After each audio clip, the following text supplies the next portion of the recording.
আজ প্রেম নিয়ে কিছু বলবো। তো ভ্যালেন্টাইন্স উইক প্রায় শেষের দিকে। রোজ ডে দিয়ে শুরু হয়েছে। Rose day, propose day, teddy day, chocolate day, promise day, hug day, kiss day, Valentine's day. মানে 7 দিনের মধ্যেই কোর্স কমপ্লিট। কিন্তু বাঙালি প্রেম ঠিক এমনটা নয়। বাঙালি প্রেম সুদূর প্রসারী। একটা ছেলে একটা মেয়েকে দেখলো, পছন্দ হলো, তারপর টানা 1 মাস সেই মেয়েটির পেছনে ঘুরঘুর ঘুরঘুর করলো। তারপর একদিন বুকে সাহস নিয়ে মেয়েটিকে বলে ফেললো। মেয়েটিও তখন কিচ্ছু বলল না। সেও 2-3 সপ্তাহ সময় নিয়ে শেষে রাজি হলো। প্রেম পর্ব শুরু হলো। বাঙালিরা ওই টেডি, চকলেট এসবের ধার ধারে না।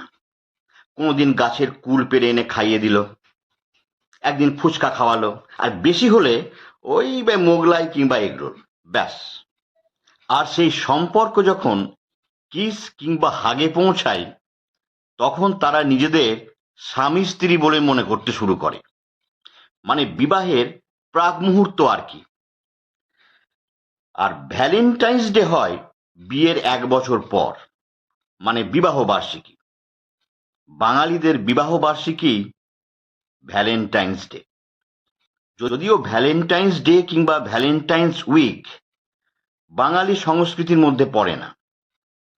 প্রত্যেক জাতির একটা সভ্যতা বা একটা সংস্কৃতির নিজস্ব ব্যাপার থাকে। কারো সভ্যতাকে টুগলি করলে সেই সভ্যতা আর সভ্যতা থাকে না, সেটা অসভ্যতা হয়ে যায়। তাই আমাদের সেই বাঙালি ট্র্যাডিশনটাকে বজায় রাখতে হবে, সেই ফর্মুলাকে বাঁচিয়ে রাখতে হবে। আর মনে রাখতে হবে যে বাঙালিরা প্রেমে T20 নয়, ঠুক ঠুক ঠুক ঠুক করে টেস্ট খেলতেই ভালোবাসে।